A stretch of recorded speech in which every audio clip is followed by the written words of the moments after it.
गरीब धना भगत की धुन लगी, बीज दिया जिंदा ने। सूखा खेत हरा हुआ, काकर बोई जाने।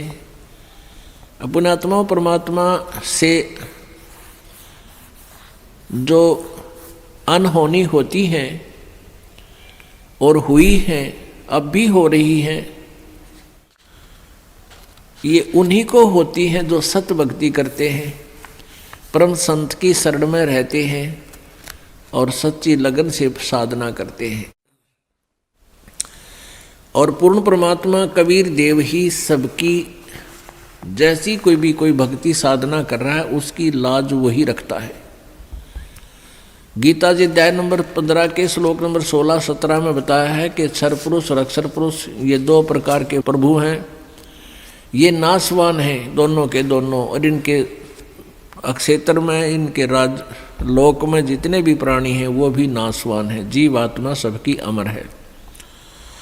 फिर 17वें श्लोक में बताया है 15वें अध्याय के गीता जी में कि उत्तम पुरुष तु अन्य परमात्मा इति उदाहरते। यह लोक तरम आविश्य विभर्ति अवय ईश्वर है। वो श्रेष्ठ परमात्मा वास्तव में भगवान जो है वो तो इन दोनों से और है, सरपुरुष और अक्षर पुरुष से, और वही तीनों लोकों में प्रवेश करके सबका धारण पोषण करता है, यानी उसी से सब कुछ होता है, वही सब कुछ है। जैसे पौधे को, पेड़ को जड़ से, मूल से आहार प्राप्त होता है, उसमें जो भी फिर आगे विकास हो रहा है वो आहार से ही हो रहा है। भाई इतना ही समझना काफ़ी है बुद्धिमान के लिए। तो कबीर परमेश्वर से ही सबको पावर शक्ति, जैसी कोई साधना किसी प्रकार की कर रहा है, उस परमेश्वर से ही उसका वो शक्ति मिल रही है और वो उसी प्रकार की प्रोग्रेस उसकी हो रही है। तो धन्ना भक्त ये किसान था, जाट जाति में था, राजस्थान के अंदर। ये बहुत ही श्रद्धालु भक्त था, परमात्मा में इतनी आस्था थी, दया, बहुत दया थी, धार्मिकता उनके अंदर बहुत ज़्यादा थी। उसकी धर्मपत्नी बहुत ही नास्तिक टाइप थी, वो भगत जी को काफ़ी बाधा पैदा करती थी भक्ति मार्ग में। फिर भी भक्त अपनी श्रद्धा और स्वभाव से कभी विचलित नहीं होता था, क्योंकि राजस्थान के अंदर बहुत पहले की बातें हैं, 400 वर्ष पहले, तो वर्षा हो जाती थी तो अन्न होता था, ज्वार बाजरे बोआ करते थे, अन्यथा बहुत ही भूखमरी होती थी, गरीबी बहुत थी, निर्धनता बहुत थी। एक बार वर्षा हुई और धन्ना भगत की बीज बोने के लिए, ज्वार बोने के लिए चल पड़ा। रास्ते में 4 संत भगत आ गए और भगत को देख करके भगत प्रणाम करते हैं, गदगद होते हैं, बैल खड़े कर लिए, वो जो ऊंट था वो खड़ा कर लिया और हाथ जोड़कर प्रणाम किया, नमस्कार हो संतों को, राम राम कही और कुशल मंगल पूछा भगत ने। तो उन भक्तों ने बताया कि कुशल काहे की है भगत, 4 दिन हो गए रोटी नहीं खा ली, 3-4 दिन हो गए कोई अन्न नहीं मिला, हम ऐसे तीर्थ यात्रा पर जा रहे हैं। अब धन्ना भगत जी ने सोचा 4 दिन हो गए रोटी नहीं खाई, ये मरेंगे, निढाल हो रहे हैं बिल्कुल। कहा ले ये ज्वार खा लो। ज्वार थी, बीज बोन गया था, वह ज्वार रखती, भूखे मरे थे, मार गए गले, फटाफट खा गए सारी ने। अब भगत ने सोचा ज्वार तो खा ली भगतों ने, और बीज ना बोया तो पड़ोसी लोग जाके घर में बताएंगे, पड़ोसी किसान, कि आपके खेत में बीज क्यों नहीं बीजा तुमने, और फिर मेरी पत्नी है वो मेरा सिर खावेगी, लड़ाई करेगी। उसने कंकर उठा ली, कहीं से ही कंकर इकट्ठी कर ली खेतों से और वो डाल ली थैले में और जैसे और किसान बीज बीजे थे ऐसे डाला सारे का और उसके ऊपर का हल चला के आ गया। अब कुछ दिनों के बाद क्या हुआ कि अन्य पड़ोसियों के तो ज्वार उगगी और भगत जी के खेत में ये मतीरे तुम्बे, ये मतीरे से मोटे मोटे हुआ कर ये तुम्बे उग गए, जो सीताफल जितने बड़े बड़े हुआ कर तुम्बे। अब एक पड़ोसन ने जाके उसकी पत्नी से कहा, धन्ना भगत की पत्नी से, उससे पूछा कि तुमने ज्वार नहीं बीजी थी क्या? धन्ना भगत की पत्नी ने कहा, क्या मतलब? कि आपके खेत में तो वो तुम्बे मतीरे अपने आप उग गए हैं, वो तो आप उग गया करे, वहाँ बोने नहीं पड़ते राजस्थान के क्षेत्र में। कहने लगे आपने कुछ बीजे नहीं रखा, उसमें तो निरा कुबाड़ जाम गया, वो तुम्बे पैदा हो गए, इतने पड़े हैं बिना गिनती के, इसे मोटे मोटे। अब उसने सोचा कि भगत मार गया डंडी दिखे। धन्ना भगत की पत्नी ने सोचा भगत जी कर गया गड़बड़ और इसने बीज भी कितने दान में दिया होगा। अब उसने सोची एक बार खेत देख कर आऊँ, पाछे मगज मारूंगी इसके लिए। अब वो खेत में अपने पति से कहने लगी कि खेत में जाके आऊँ, मैं ज्वार देख कर आऊँ। भगत जी बोलिया है को नहीं।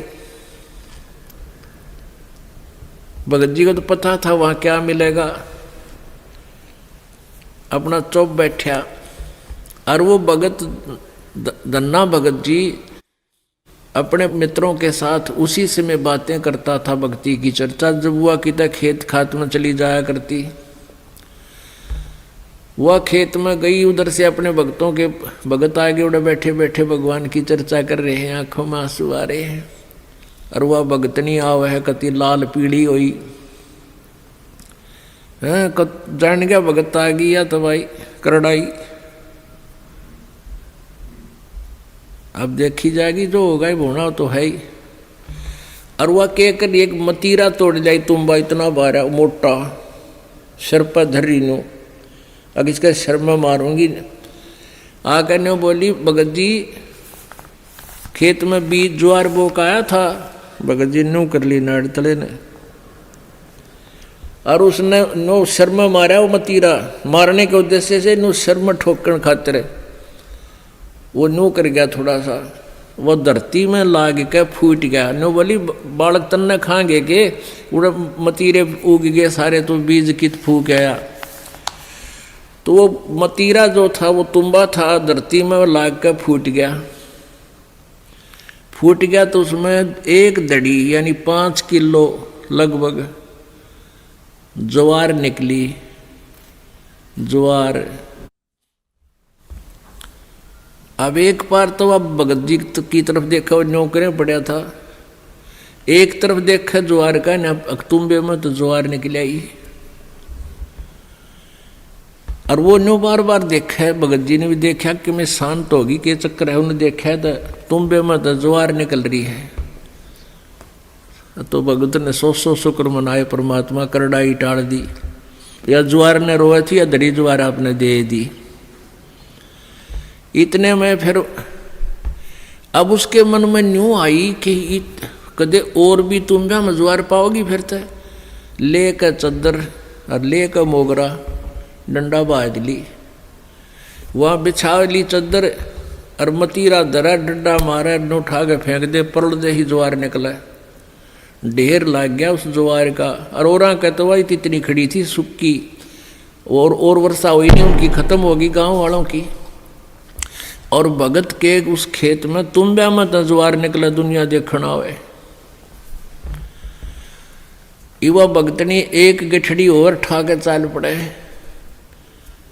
जब वह 3-4 गठड़ ले आई, 3-4 अपना जितनी उस खेत में होनी थी उगनी थी, यानी जिसमें निपज होनी थी उपज, उतनी ज्वार जब आ ली, भगत जी ने बोले वो और मत लाइए, अपनी आ चुकी है।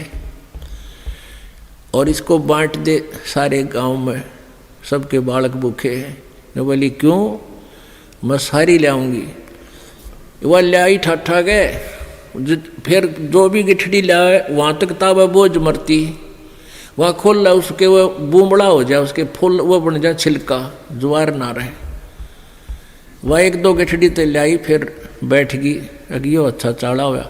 तब धन्ना भक्त ने कहा भाई बाकी की ज्वार भगवान ने आप सबके लिए दी है और अपने हिसाब की ले जियो जिसने जितनी चाहिए और सबको बांट दे। तो परमात्मा कहते हैं ये मालिक ऐसे ही किया करता है तो हम सच्ची लगन लगावें। परसों एक बहन आई रेवाड़ी साइड की, वह 10-8-9 वर्ष से नाम ले रही थी। उसका पति नाम नहीं ले हुआ था, वो गुटी छुट्टी लावा था। फिर उसने वो तकलीफ होगी, कोई बीमार सिमार हो गया, उसने भी नाम ले लिया। वो नाम लेकर गए थे, वो अकेला वो ले गया था, वह पत्नी उसको दिलाकर नाम लेकर गई थी। वो पहले से लिए हुई थी नाम उसकी पत्नी।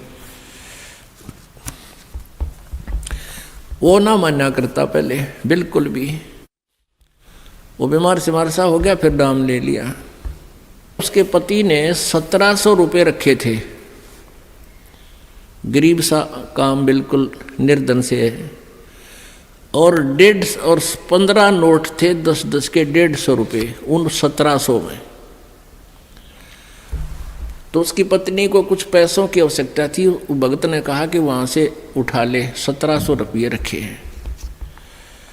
तो उसने देखा वो 1700 तो रखे थे, उसमें उसने थोड़े से चाहिए थे, 100-200 निकाल लूँ। तो उसमें देखा तो 1700 तक होना, वो जो 10-10 के नोट थे वो 1-1 हज़ार के बन गए। वो 15,000 रुपये तो वो 150 रुपया के हो गए, और बाकी वो जो 1700 का जोड़ अलग रह गया, 1450-1500 वह न्यारी। तो वह कहने लगी भगत ने, अकाइयत ने के दिखाऊं, क्या अब देख के कर दिया परमात्मा ने, हमारे गुरुदेव ने, कबीर परमेश्वर ने के कर दिया कि ये तो घने रुपये हो गए, 15,000 हो गए, ये तू 150 बताओ था तो 1500 है बोला। वो कहने लगा मारे 15,000 तो मैंने देखे को नहीं है, कई साल हो गए, 15,000 कितना है गया, देख ले के हो गया यूँ। तो भगत ने कहा है कि तुम्हें घने दिन पहले की नाम ले रही है, गुरुजी ने के बारे में आप ही ज़्यादा जानते हो, मन तैयबा नाम लिया है, ये के कर दिया हमारे घर पे, यानी तू ही ज़्यादा जान सकती है आपके भगवान के बारे में। तो पुण्यात्मा हुआ बेबे, फिर यहाँ पैसे लेकर आई, पाठ करवाया। ने बोले जी ये वो नोट कति नए कति जानो ये गड्डी में काट के लाए, ऐसे 5 नोट उस बहन ने दिए यहाँ पर। तो पुण्यात्माओं पहले तो एक उदाहरण धन्ना भगत जी का आज तक गुणगान किया जाता है, और यहाँ परमेश्वर कबीर जी की कृपा से, उस परम पिता परम अक्षर ब्रह्म की रजा से, या गिनती नहीं इसे चमत्कारों की।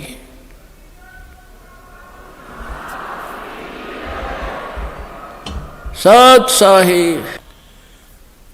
तो पुण्यात्माओं ये वो परम शक्ति है और आपकी वो परम भक्ति है जिससे ये इसे काम तक आप होया करें।